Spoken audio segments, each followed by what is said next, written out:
गणपति नाम की सुधा निराली, सुख और शांति देने वाली। रोम रोम में इसे रमा लो, तन मन अमृत रूप बना लो। गजमुख धारी हर्ष का दाता, यही विधि है यही विधाता। शरणागत का सदा सहायक, इसका मनन बड़ा फलदायक। ओम श्री गणेशाय नमः। जय श्री कृष्णा। राधे राधे दोस्तों। प्रिय श्रोतागण, आज आषाढ़ मास के शुक्ल पक्ष की चतुर्थी तिथि है और आज सुख संपत्ति पुत्र देने वाले विनायक चतुर्थी का व्रत है। तो सबसे पहले आप सभी भक्तजनों को विनायक चतुर्थी व्रत की हार्दिक शुभकामनाएं। यह व्रत भगवान श्री गणेश का अति प्रिय व्रत होता है और आज के दिन जो भी इस कथा को सुनता है उसे गणेश जी की, भगवान श्री कृष्ण और साथ ही धन की देवी माता लक्ष्मी की उस पर विशेष कृपा होती है। समस्त देवतागण उससे प्रसन्न हो जाते हैं और इस व्रत को करने तथा कथा को सुनने से संतान सुख की भी प्राप्ति होती है। सुनी गोद भर जाती है, संतान पर आने वाले संकट कट जाते हैं और माता लक्ष्मी जी की प्राप्ति होती है।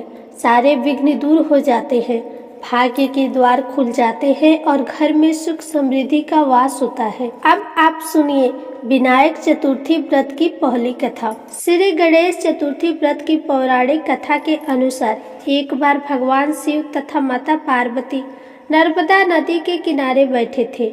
वहां माता पार्वती ने भगवान शिव से समय व्यतीत करने के लिए चौपड़ खेलने को कहा। भगवान शिव चौपड़ खेलने के लिए तैयार हो गए, परंतु इस खेल में हार और जीत का फैसला कौन करेगा, यह प्रश्न उनके समक्ष आ खड़ा हुआ। तो भगवान शिव ने कुछ तिनके एकत्रित किए। तिनके का एक पुतला बनाकर उसका प्राण प्रतिष्ठा कर दी और पुतले से कहा, बेटा हम चौपड़ खेलना चाहते हैं, परंतु हमारी हार और जीत का फैसला करने वाला कोई नहीं है, इसलिए तुम बताना कि हम दोनों में से कौन हारा और कौन जीता। उसके बाद भगवान शिव और माता पार्वती का चौपड़ खेल शुरू हो गया। यह खेल 3 बार खेला गया और संजोग से तीनों बार माता पार्वती ही जीत गई। खेल समाप्त होने के बाद बालक से हार जीत का फैसला करने को कहा गया, तो उस बालक ने महादेव जी को विजयी बताया। यह सुनकर माता पार्वती क्रोधित हो गई और क्रोध में उन्होंने बालक को लंगड़ा होने, कीचड़ में पड़े रहने का श्राप दे दिया। बालक ने माता पार्वती से माफी भी मांगी और कहा, यह मुझसे अज्ञानतावश हुआ है, मैंने किसी द्वेष भाव से ऐसा नहीं किया। तो बालक द्वारा क्षमा मांगने पर माता पार्वती ने कहा, यहाँ गणेश जी की पूजन के लिए नाग कन्याएं आएंगी, उनके कहे अनुसार तुम गणेश जी का व्रत करो, ऐसा करने से तुम मुझे प्राप्त करोगे। यह कहकर माता पार्वती शिव जी के साथ कैलाश पर्वत पर चली गई। 1 वर्ष के बाद उस स्थान पर नाग कन्याएं आई। तब नाग कन्याओं से श्री गणेश के व्रत की विधि मालूम करने पर उस बालक ने 21 दिन लगातार श्री गणेश जी का व्रत किया। उसकी श्रद्धा से श्री गणेश जी अति प्रसन्न हुए। उन्होंने बालक को मनवांछित फल मांगने के लिए कहा। उस पर उस बालक ने कहा, हे विनायक, मुझ में इतनी शक्ति दीजिए कि मैं अपने पैरों से चलकर अपने माता पिता के साथ कैलाश पर्वत पर पहुंच सकूं और वो यह देखकर बहुत प्रसन्न हो।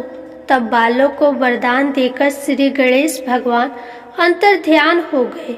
इसके बाद वह बालक कैलाश पर्वत पर पहुंच गया और कैलाश पर्वत पर पहुंचने की अपनी कथा भगवान शिव को सुनाई।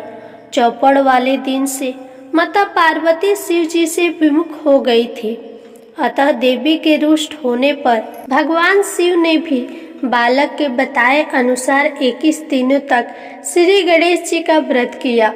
इस व्रत के प्रभाव से माता पार्वती के मन से भगवान शिव के लिए जो नाराजगी थी वो समाप्त हो गई। तब यह व्रत विधि भगवान शंकर ने माता पार्वती को बताई। इसे सुनकर माता पार्वती के मन में भी अपने पुत्र कार्तिकेय से मिलने की इच्छा जागृत हुई।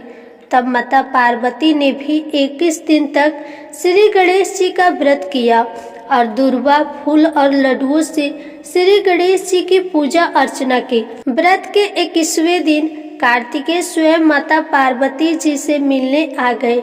उस दिन से श्री गणेश चतुर्थी का यह व्रत समस्त मनोकामनाओं की पूर्ति करने वाला व्रत माना जाता है। इस व्रत को करने से मनुष्य के सारे दुख दूर हो जाते हैं, मनुष्य को समस्त सुख सुविधाएं प्राप्त होती हैं।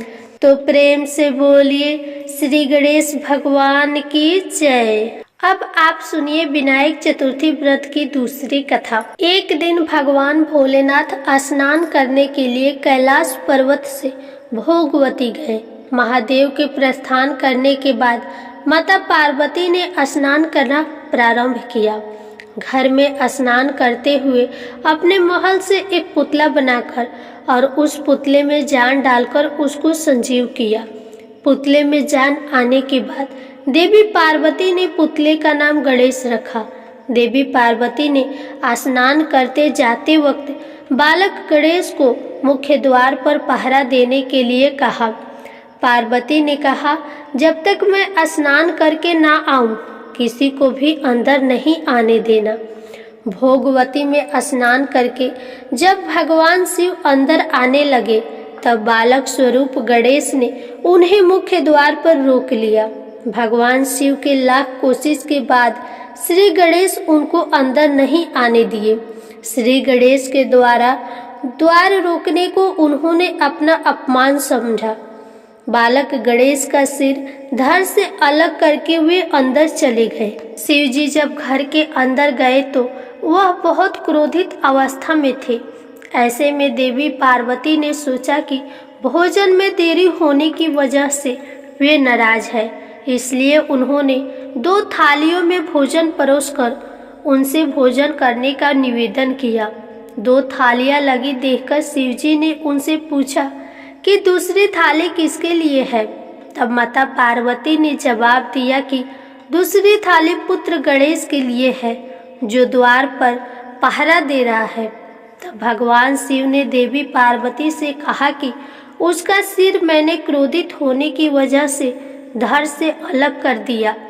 इतना सुन के देवी पार्वती जी बहुत दुखी हो गई और विलाप करने लगी। उन्होंने भोलेनाथ से पुत्र गणेश का सिर जोड़कर जीवित करने का आग्रह किया। तब महादेव ने एक हाथी के बच्चे का सिर काटकर गणेश के सिर से जोड़ दिया। अपने पुत्र को फिर से जीवित पाकर माता पार्वती अत्यंत प्रसन्न हुई। इसलिए कहा जाता है कि जिस तरह भगवान शिव ने गणेश को नया जीवन दिया था, उसी तरह भगवान गणेश भी नया जीवन अर्थात आरंभ के देवता माने जाते हैं। प्रेम से बोलिए गणेश भगवान की जय। एक अन्य कथा के अनुसार बहुत समय पहले की बात है। एक नगर में एक निर्धन ब्राह्मणी रहा करती थी। उसके पति की समय से पहले ही मृत्यु हो गई थी। उसका एक 5 साल का पुत्र था। उसकी सास बड़े ही कठोर हृदय वाली थी। उसे तरह तरह से प्रताड़ित करती थी। एक दिन सास ने बहू और पोते को घर से निकाल दिया, क्योंकि उसे ऐसा लगता था कि उसकी बहू अभागिन है। उसी के वजह से उसके पुत्र की मृत्यु हो गई। अब क्या था, दोनों रोते बिलखते चलते चलते एक जंगल में जा पहुँचे।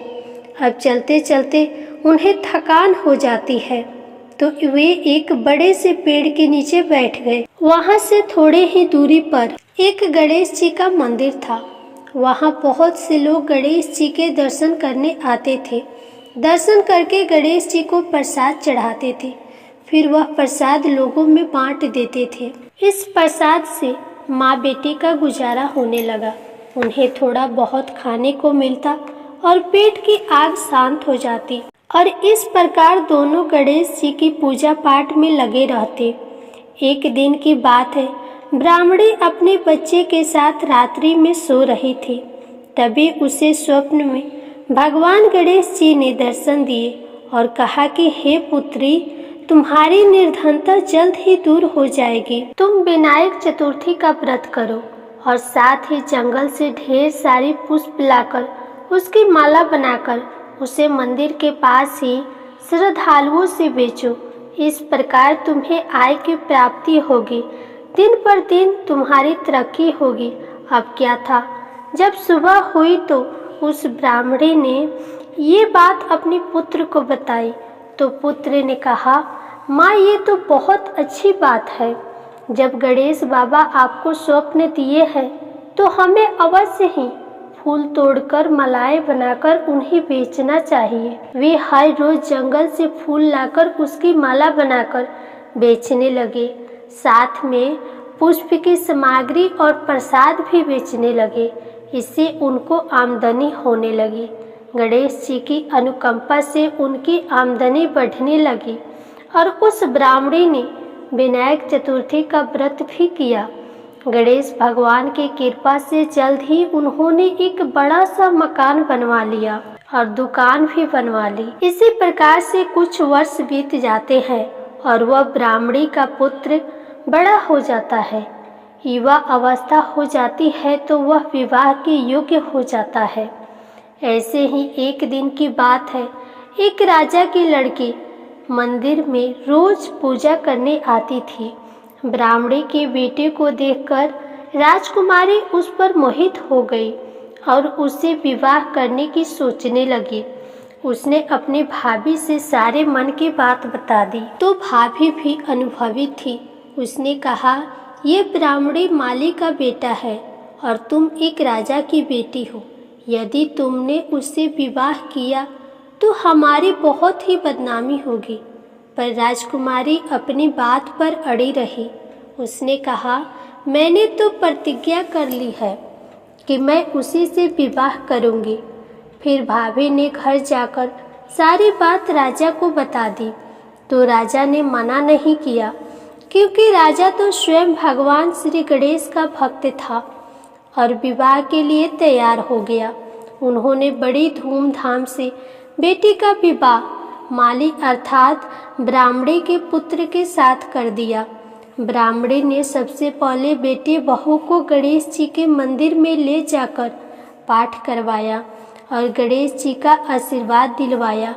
इसके बाद पूरे नगर में यह बात फैल गई कि गणेश जी की पूजा करने से दुख और कष्ट दूर हो जाते हैं। इस बात को सुनते ही नगर के सभी लोग मंदिर आने जाने लगे। ब्राह्मणी और उसके बेटे की बिक्री और अधिक बढ़ गई। अब देखिए भगवान श्री गणेश की महिमा। उधर उसकी सास के बुरे दिन आ गए।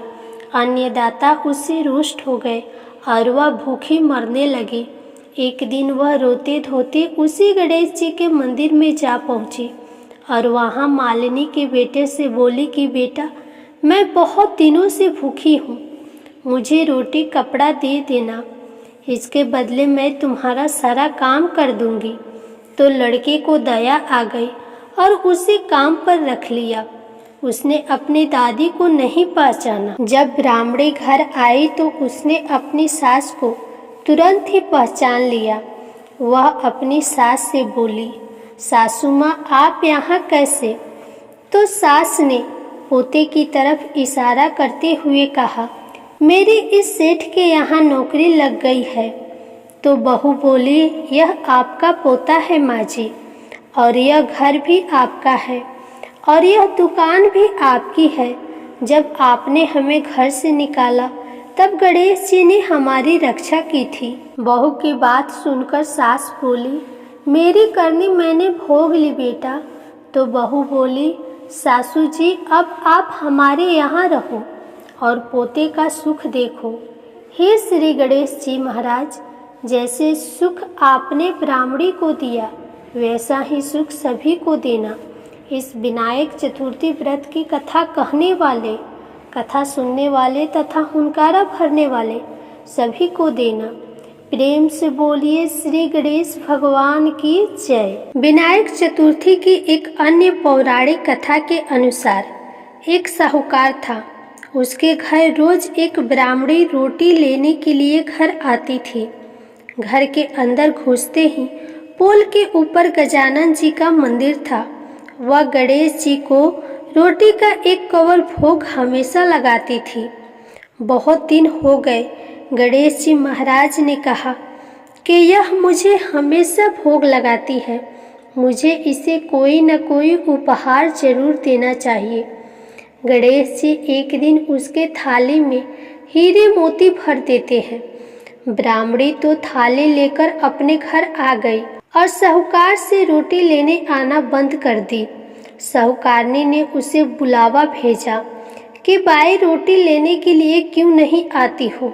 ब्राह्मणी ने कहा कि मुझ पर गणेश जी प्रसन्न हो गए, बहुत वर्ष तक रोटी लेने आ गई, परंतु अब नहीं आऊंगी।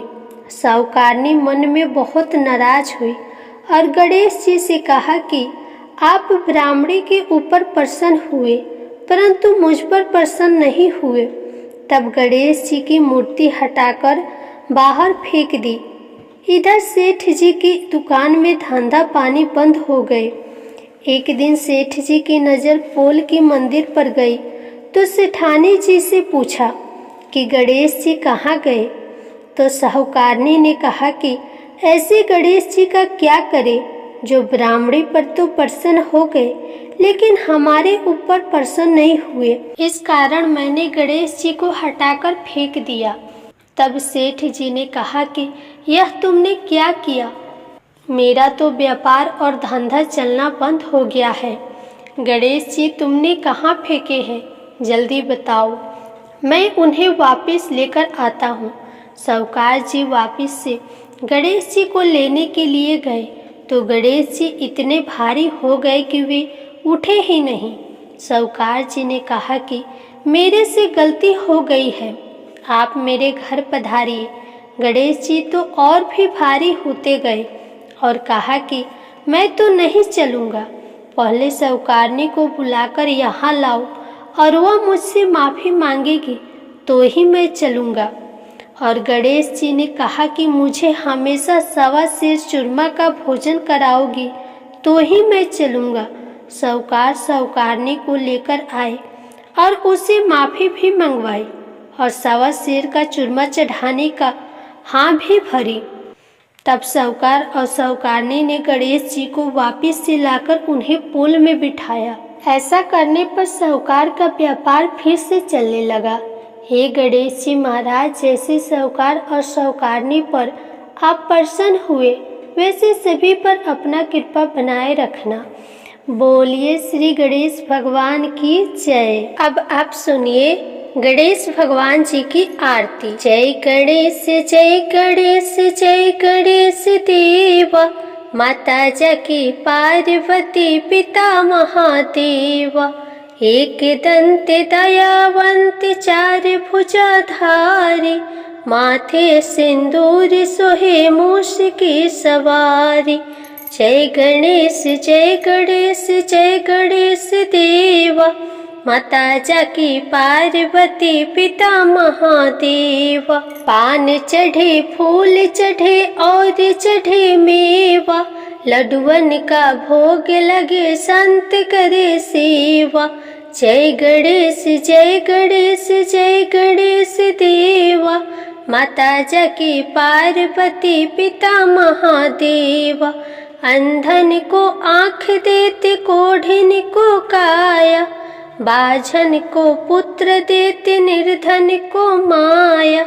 जय गणेश जय गणेश जय गणेश देवा, माता जाकी पार्वती पिता महादेवा। सूर्य श्याम शरण आए सफल की जय सेवा, माता जाकी पार्वती पिता महादेवा। जय गणेश जय गणेश जय गणेश देवा, माता जाकी पार्वती पिता महादेवा।